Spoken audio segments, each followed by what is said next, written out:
Ay salamat. May lead na kami kung nasan yung hipag at biyanan ni Nena. Taga-Tanawan Batangas lang pala. Tara, mabili nga ng bigas. 1 kilo. 1 kilo bigas.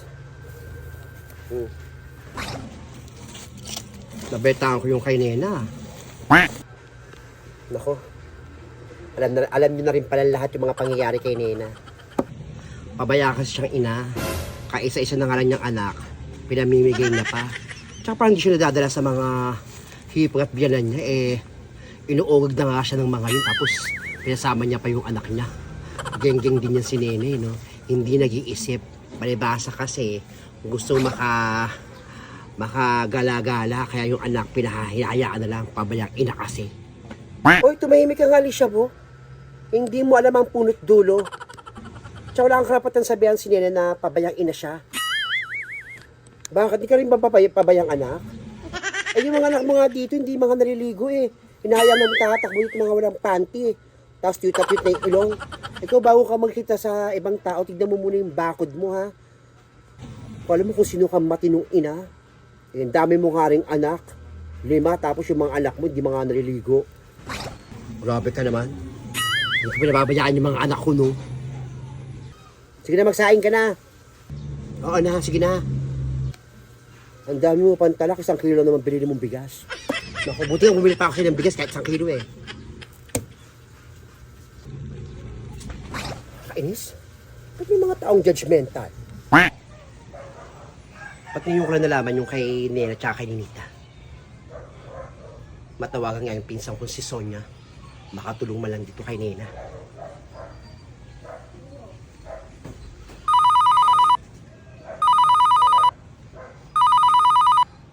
Sagutin mo, Sonia. Sagutin mo. Pati sinasagot ni Sonia. Ano galing lang. Sonia, sagutin mo tong phone.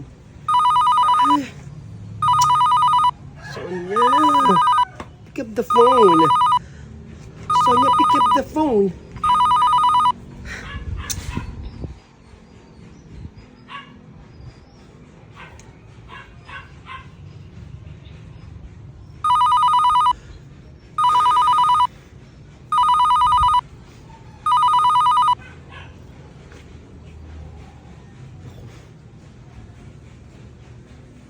Malamang may ginagawa siguro yung babaeng yun. Ayun si Nena. Negra. O Nena, nandiyan ka na pala. May lead na ako. May lead na ako kung nasan yung anak mo. Talaga? Sino nagsabi sa'yo? Nagkausap na kami ni Virgiline. Taga-Tanawan Batangas pa rin si Blandina. Pati si Peter na ex mo. Malamang baka nandun din yung hipag mo at saka yung biyanan mong hilaw. Pupuntahan ko yung mga yan. Alam ko yung Tanawan Batangas na yan. Nena, Negra, huwag na kayo maglala. Alam ko kung saan makikita yung anak mo. Dahil yung pinsan ko, nagtatrabaho sa bahay ni Blandina at sa bahay ni Peter. Totoo, Feli? Talaga, Feli? Hindi ko naman eksaktong lugar kung saan yung bahay nila Peter, pero madali kong makontak si Sonia, yung pinsan ko. Ayan na. Samahan na kita, Nena. Sasamahan kita dun sa Tanawan, Batangas para makuha na natin si Ninita para maula yung pag-aalala mo. Namamayat ka na. Naku, Negla, wag yun ako samahan ni Paring. Alam ko may mga problema din kayo sa buhay. Ako na bahala dito. Ako nang nangaharap doon sa problema kong to. Pupuntahan ko yung mga yan. Ha? Samahan ka namin ni Paring. Naku, Nena, kung ayaw mo silang isama, ako isama mo, sasamahan kita doon. Talaga? Mahanap ko na yung anak ko. Sige na, Nena. Mag-ayos ka na. O sige. Si Nena ayaw pa magpasama sa amin.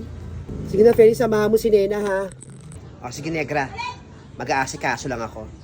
Para makares pa kami na maayos. Paring. Nena? May lead na ako kung nasan si Ninita ngayon. Kasabi lang sa akin ni Negra na naikwento ni Virgiline na taga-Tanawan Batangas pala yung si Blandina pala pati sila Peter. Malamang nandun yung biyanan ko pati si Francia. Kukunin ko lang si Ninita. Anak, salamat naman. Samahan ka namin ni Negra dun sa Tanawan Batangas. Huwag ka na sumama. Ha? Masamahan naman ako ni Feling Taga Dahil dun din pa nagtatrabaho yung pinsan niya. Okay, buti naman. Sige na. Maging matapang ka dun, Nena, ha?